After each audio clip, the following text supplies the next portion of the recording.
요한계시록 11장 4절 말씀, 그들은 이 땅에 주 앞에 서 있는 두 감람나무와 두 촛대니, 이렇게 되어 있습니다. 요한계시록 11장 4절 말씀, 두 감람나무, 두 촛대, 이렇게 되어 있습니다.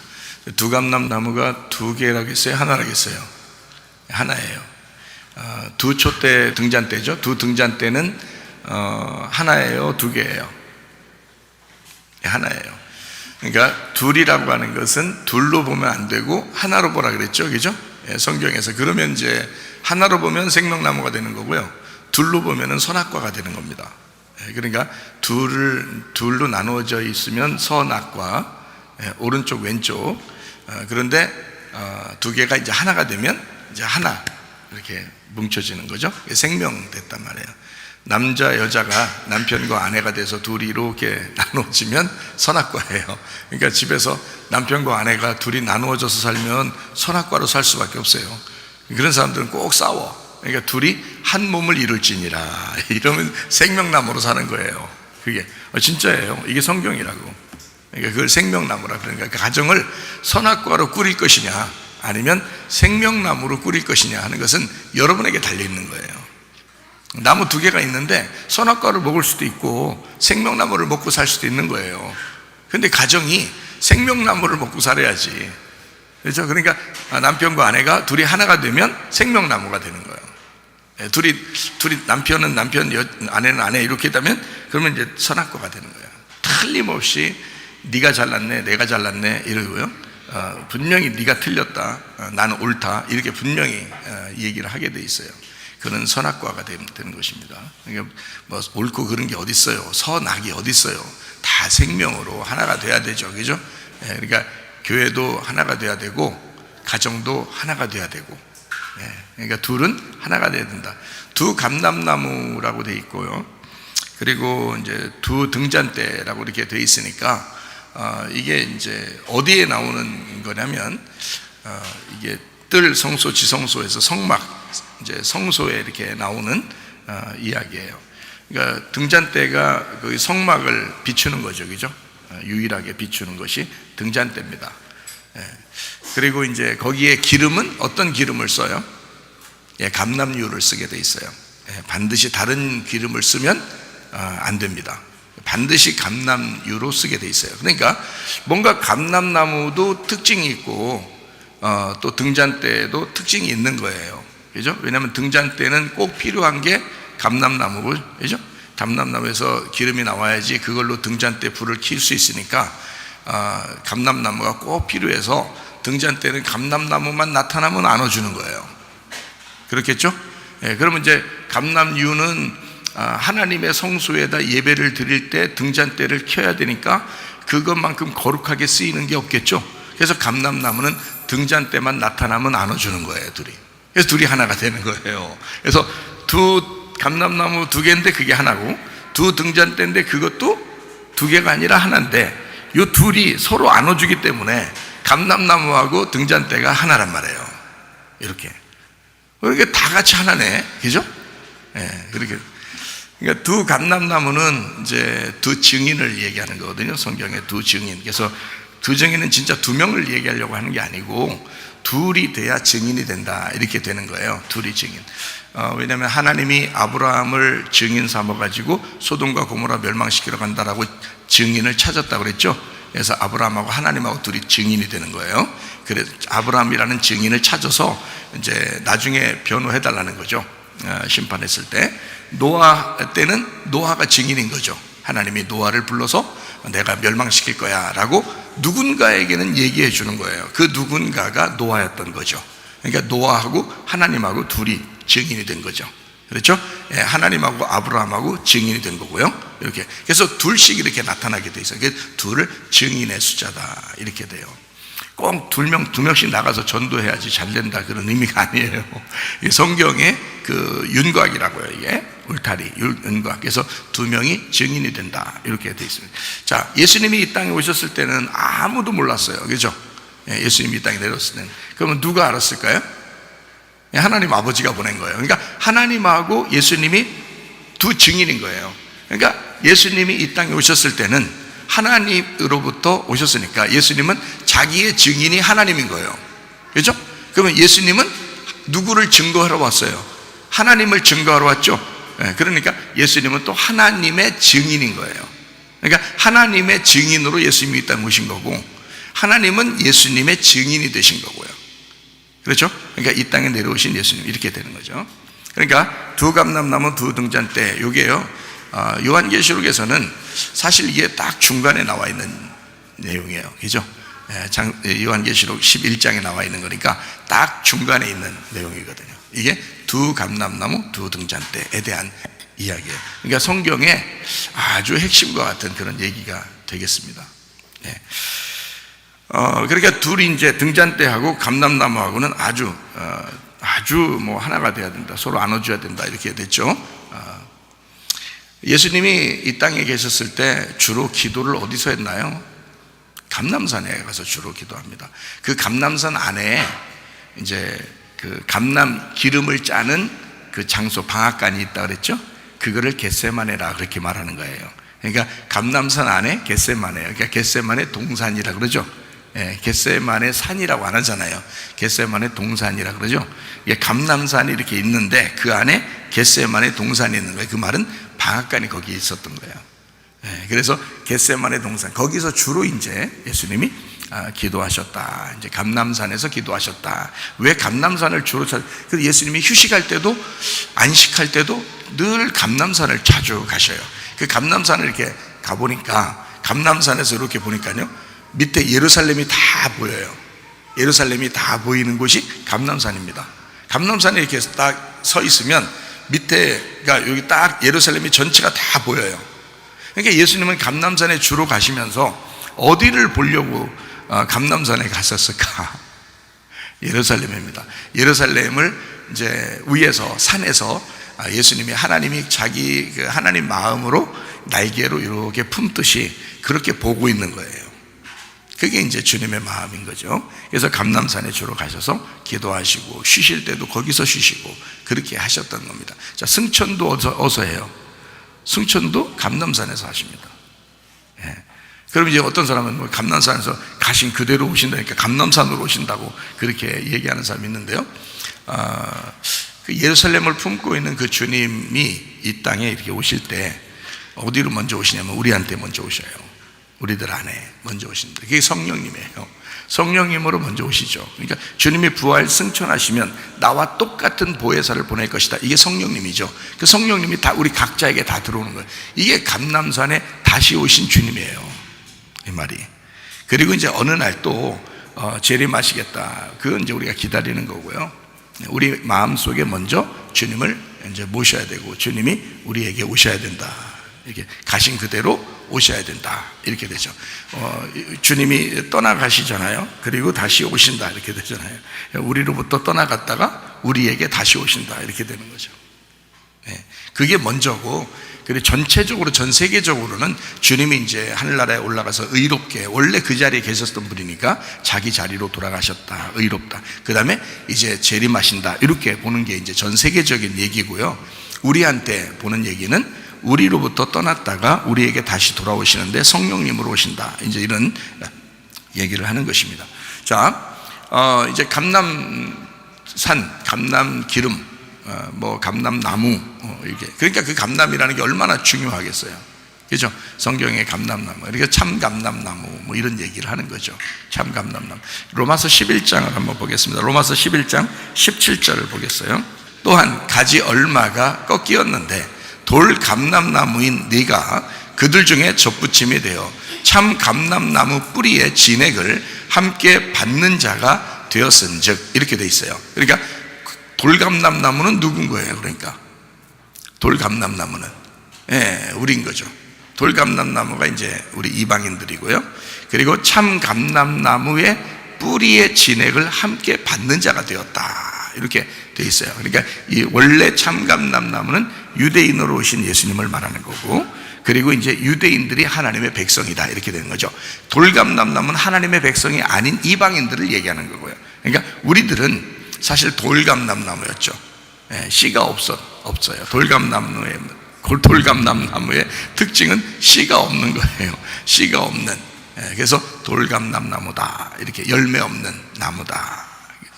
그래서 행함이 없는 믿음은 죽은 믿음이다 라고 얘기하는 것처럼, 그게요, 열매 없는, 씨가 없는, 열매가 없으면 씨가 없죠. 그래서 씨 없는, 열매 없는 나무가 되었다. 이걸 돌감람나무다. 감람나무 같기는 한데 열매가 없단 말이에요. 열매 없으면 아무것도 안 해요. 왜냐하면 열매에서 기름을 짜는 거거든요. 기름을 짜야 되는데, 근데 이제 이 열매가 없으니까 씨도 없죠. 그 다음에 기름도 못 짜죠. 그러니까 돌감람나무는 아무 짝에도 쓸모없는 겁니다. 그거를 돌감람나무라 그렇게 말하는 거예요. 자, 로마서 11장 24절 말씀. 네가 원 돌감람나무에서 찍힘을 받고 본성을 거슬러 좋은 감람나무에 접붙임을 받았으니, 원가지인 이 사람들이야 얼마나 더 자기 감람나무에 접붙이심을 받으랴. 여기서 좋은 감람나무라는 건 누구예요? 예수님을 말하는 거예요. 원 돌감람나무는요, 우리들을 말하는 거고요. 원 돌감람나무가 좋은 감람나무에 이렇게 접붙임을 받았다. 접붙임이라는 건 어떻게 하는가 하면, 이 좋은 나무가 이렇게 있는데, 원래 이제 이 그 돌감람나무를 이렇게 잘라 가지고요, 이렇게 거기다 붙여 놓는 겁니다. 이쪽 좋은 감람나무를 잘라서 거기에다 이렇게 진액이 올라오잖아요. 거기다 딱 이렇게 붙여 놓는 거예요. 다 묶어 놓는 거죠. 그러면 이제 이 원래 밑에서 올라오는 참 감람나무, 진짜 좋은 감람나무의 진액이 위로 올라오면서 돌감람나무가 열매를 맺는 거예요. 씨를 맺고 씨를 가진 열매를 맺게 되는 거예요. 이게 놀라운 거죠. 여러분 아무것도 아니죠. 우리도 아무것도 아니죠. 성령이 우리에게 열매를 맺게 해서 우리에게 이게 기름이 싹 부어지니까, 그러니까 하나님의 사람으로 살게 되는 거예요. 이 성령이 기름 부어지지 않으면 어떻게 해요? 이제 하나님의 사람으로 살 수 없는 거죠. 그래서 여러분에게도 하나님의 성령, 그 성령의 예수님의 그 진액이 여러분 속에 쫙 들어오셔야 돼요. 그러면 여러분 하나님의 사람으로 살아갈 수가 있습니다. 자, 이제 우리가 이제 요한계시록 11장 4절에 다시 한번 이제 우리가 보니까, 이 땅에 주 앞에 서 있는 두 감람나무와 두 촛대니 그랬습니다. 그러니까 이게 두 감람나무 두 등잔대, 이런 이제 얘기거든요, 성경에. 자, 여기 이제 둘이 아니라 하나라겠죠. 둘이 아니라 하나야. 두 감람나무, 한 감람나무 그리고 한 등잔대예요. 이것이 두 개가 합쳐서 감람나무의 기름의 등잔대, 이렇게 딱 붙으면 되겠죠. 이렇게. 그래서 딱 하나 이렇게 되면 되겠죠. 자, 두 감람나무가 이제 뭘 나타내는지 한번 볼까요? 학개서 1장 1절을 한번 보겠습니다. 다리오 왕 제2년 6째 달 곧 그 달 초하루에 여호와의 말씀이 선지자 학개로 말미암아 스알디엘의 아들 유다 총독 스룹바벨과 여호사닥의 아들 대제사장 여호수아에게 임하니라 이르시되, 이렇게 돼 있어요. 그러니까 학개서 때에 하나님의 말씀이 누구에게 임했다고요? 둘에게 임했다는 거야. 둘. 그죠? 둘 누구요?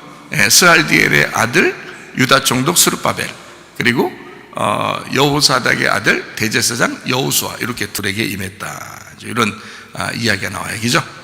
이 두 사람. 하나는 여기 이제 여기 여호수아는요, 그 모세 때, 모세 여호수아 할 때 그 여호수아 아닙니다. 여기는 학개서를 쓸 때 이제 그 이스라엘 백성들이 포로로 잡혀갔을 때 이제 성전을 회복하면서 이제 돌아오게 되잖아요.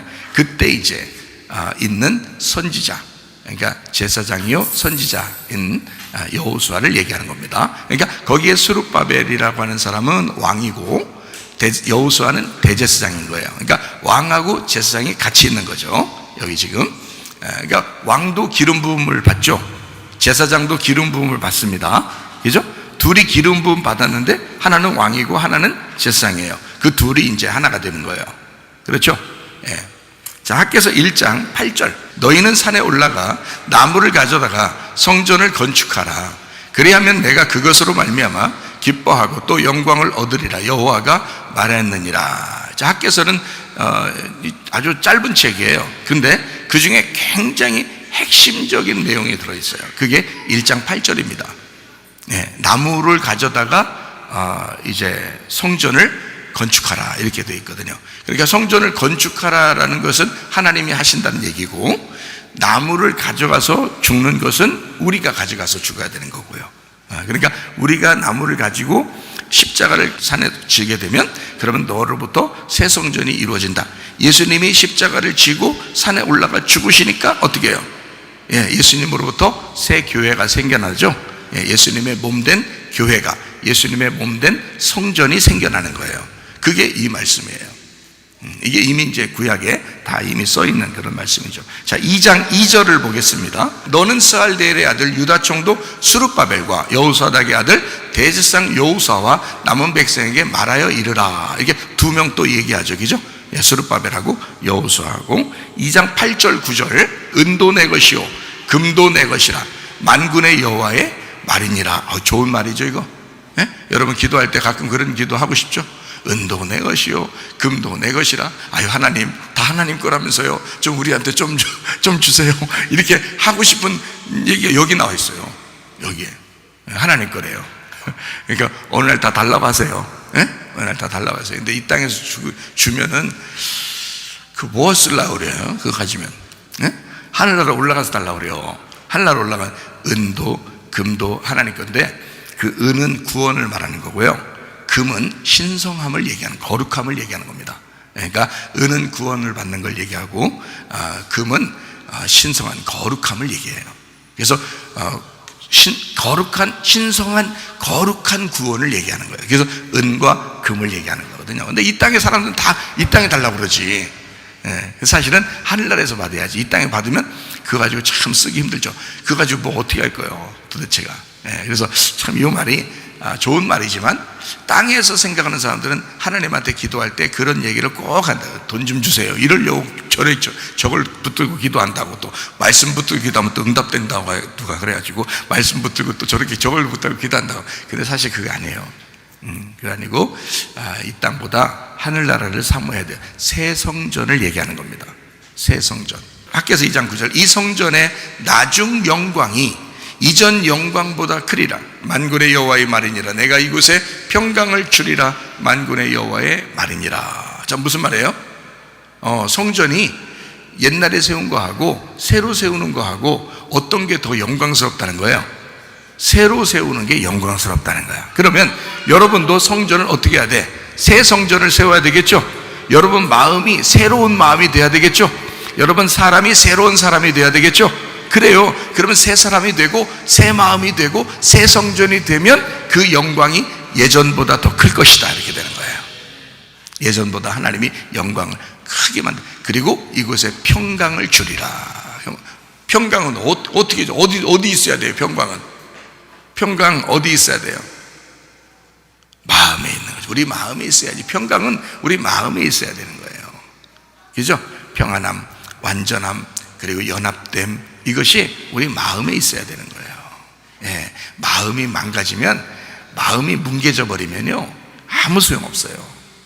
이 세상에 아무리 많은 돈을 가지고, 아무리 좋은 음식을, 아무리 좋은 침대를 가지고, 아무리 많은 지식을 가졌다 하더라도 마음이 뭉개져 버리면요, 마음에 평강이 없으면 마음이 불안하고 근심 있고 괴롭고 슬프고 외롭고 이러면 아무 소용없어요. 그거 여러분, 이 세상에 어떠한 것이 우리에게 부족할지라도 내 마음에 평강이 있으면 되는 거예요. 하나님의 평강이 우리 안에 있으면 되는 거예요. 그게 부활의 영광이란 말이에요. 부활의 영광. 자, 죽는 것보다 부활의 영광이 훨씬 더 크다, 그죠? 그죠? 죽는 것보다, 십자가보다, 이전 영광보다, 자, 뭐예요? 십자가예요. 이전 영광보다 십자가, 나중 영광이 크리라. 그게 부활한다 이 말이에요. 부활한다. 부활의 영광이 더 크게 될 것이다. 우리는 죽기만 하면 된다. 십자가를 지기만 하면 된다. 그러면 십자가 지고 자기 부인하고 주님을 따라가게 되면 나중 영광이 크게 될 것이다. 하나님이 여러분을 새롭게 만드실 것입니다. 새로운 성전으로 만들어 주실 것입니다. 새 마음이 될 것입니다. 여러분 마음이 평강하시기를 바랍니다. 불안하지 말고 괴로워하지 말고 평강해. 주님 안에서 평안하면 응답받은 거예요. 평안하면 응답받은 거예요. 무슨 얘기인지 알겠죠?